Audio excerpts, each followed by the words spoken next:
सोलापूर जिल्ह्याला सीना नदीने मोठ्या प्रमाणावर तडाखा दिल्यानंतर सर्वाधिक जर कुठल्या भागाला जास्त प्रमाणात धोका निर्माण झाला असेल तो उत्तर सोलापुरातील तिरे हा भाग आहे। संपूर्ण पाहायला गेलं तर शेकडो एकर जी जमीन आहे ती पाण्याखाली गेलेली आहे। त्यामुळे जनावरांसाठी जो चारा लागणार होता तो चारा मका असेल किंवा इतर जे पिके आहे पूर्णपणे पाण्यात गेल्याचे चित्र आपल्याला या ठिकाणी दिसत आहे। आपण सध्या पाहू शकतो की जनावरांना लागणारा हा महत्त्वाचा चारा आहे। मात्र गेल्या 8 ते 10 दिवसाच्या पावसामुळे मोठ्या प्रमाणावर शेतीत पाणी झाल्याचं चित्र आपल्याला पाहायला मिळते। त्यामुळे येथील शेतकरी आहे तो मेटाकुटीला आलेला आपल्याला पाहायला मिळतोय। कारण आपण पाहतोय की सीना नदीकाठचे जे गावं असेल शेती असेल पूर्णपणे पाण्याखाली गेली होती। मात्र आता पूर ओसरला असला तर मात्र त्याची दहकता आहे ती मोठ्या प्रमाणावर दिसून येते। आपल्यासोबत काही शेतकरी आहेत, त्यांनी कशा पद्धतीने या ठिकाणची जी शेती आहे ती वाचवण्यासाठी प्रयत्न केला। काय आता चारा नाही, पाणी मोठ्या प्रमाणावर सोडलं जाते, कशा पद्धतीने बघताय? आता काय करायचं, वैरण सगळी पाण्यात गेले। वैरणीचं काय तर म्हणजे बघायला पाहिजे आता निदान वैरणच काय नाही तर गुराशीला काय घालत आता सध्या भयानक परिस्थिती निर्माण झाली। पाणी सगळीकडे बघेल तिकडे पाणीच आमच्या वैरणीत, काय बोलायचं आता? पाहतोय की आपण वैरणीमध्ये पाणी दिसून येते। दादा, शिवणी आणि तिरेच्या आपण बाँड्रीवर आहोत। मात्र असं असलं तरी सुमारे 1 किलोमीटरचं अंतर आहे सीना नदी पाणी हां, आणि त्या पाहायला गेलं तर ह्या प्रत्येक पिकांमध्ये गुडघाभर कमरे एवढं किंवा डोक्या एवढं पाणी दिसते। मग आता पिकं कशी वाचणार? माझं स्वतःचं तुम्हाला सांगतो, माझं नाव बालाजी जावळे, माझं 5 एकर शेती आहे इथं। कमीत कमी 4-4.5 एकर ऊस होता, तो नदीत वाहून गेला। 9-10 जनावरं ते मी ती रोडला बांधली ती, त्यांना वैरण टाकायला सध्या नाही आम्हाला। त्यामुळे आता आम्ही काय करालो आहे, जी पुन्हा जी शेजापात्र्याची जी उरलेली शिल्लक असेल ते आणून घालायला लागलो आहे। महत्त्वाचं म्हणजे काय की ते सहकार्य करते ते म्हणून ठीक आहे, नाहीतर बाकीचं आमचं प्रशासनावर काही विश्वास नाही। राहिला प्रश्न आता राहिलेल्या पिकाचा, ह्याची काय याची किंवा राहण्याची गॅरंटी काय सुद्धा नाही। किती वर्ष लागणार तुम्ही सावध? आता आम्ही 4-5 वर्ष रिटर्न गेलो म्हणून समजायचं। आता 2025 आम्ही 20ला गेलो म्हणून समजायचं। कारण जी काय आमची प्रगती होती ती खुटली की आता ह्याच्या पुढं आमच्या घरातील गहू ज्वारी काय शिल्लक नाही। तुम्हाला तसं पाहिलं तर पूर्ण घरातले व्हिडिओ दाखवतो। 5 वर्ष प्रगतीची खुंटली असं म्हणण्याची वेळ शेतकऱ्यांवर आलेली आहे। गुडघ्याभर पाण्यात उभा आहे, प्रत्येक शेतीत हीच अवस्था आहे। काय असेल शेतकऱ्यांचं दुखणं म्हणून काय मागणी काय असणार आहे राज्य सरकारकडे? राज्य सरकारनं स्वतःहून लक्ष द्यायला पाहिजे, पण ते अजिबात रिस्पॉन्स दी नाही ती, आणि फिरकी पण नाही ती। आलं का गाडीत आली तर असं बघतच जाते ती, पण काय चाललं आहे उतराव शेतकऱ्याची व्यथा काय आहे हे समजून घ्यायची त्यांची स्थितीच नाही।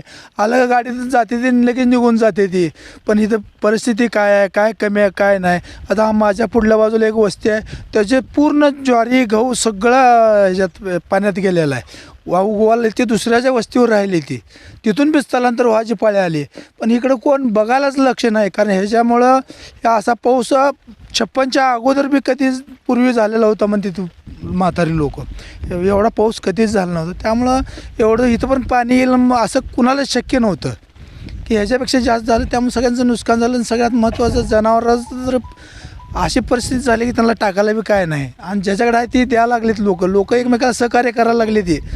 शासनाचं काय एवढं लक्ष नाही शेतकऱ्याकडे की बाबा यांना नेमकी यांची व्यथा काय आहे ही जवळून जाऊन बघिनात त्यांनी। नुसतं गाडीवर येते ती, गाडीवर जाते, संपलं चारचाकीत झाला विषय। पाणी येईल बाहेर निघा ह्याच्या पलीकडे काय नाही। पण लोकांची शिवणीचं तर असली परिस्थिती बेकार झाली आहे, गहू ज्वारी पाक उगवून यायला लागले जागेवर। अशा पद्धतीने पाहतोय आपण राज्य सरकार जिल्हा प्रशासन याकडे लक्ष द्यावं। कारण माणसांना कुठल्याही प्रकारचं अन्न मिळू शकतं, मात्र जे गायी जनावरं आहेत त्यांच्या चाऱ्याचा प्रश्न गंभीर बनतोय। दादा, 5,000 रुपये सरकार तत्काळ मदत करणार आहे, 5,000 भागणार आहे का आपलं? काही उपयोग नाही त्यात, हां, काही उपयोग नाही। 5,000 घेऊन तर काय करावं, इथं 1.5-2 लाखाचं नुकसान झालं आहे, बरं। 5-10 हजार रुपये घेऊन काय करावं? गाई मेली आमची काल, कोणा ते दवाखान्यातली माणसं येऊ शकली नाही, ती वाट बंद होती शिवणी तेरे रस्ता, काय उपयोगच झाला नाही। काय करायचं सांगा? पंचनामे करायला सरकारने सुरुवात केली म्हणतात आपल्या इथं, कोण येऊ शकलं नाही। वाडा आज चालू झाला आमचा, कोणच झालं नाही इकडे आतापर्यंत। 6-7 दिवस बंद होतं इकडे। उत्तर सोलापूरचे ते तहसीलदार यांनी ते नीट ऐकावं, कारण त्यांच्याकडंच हा भाग येतो आणि त्यांनी जर प्रयत्न केले तर हे शेतकरी आहेत.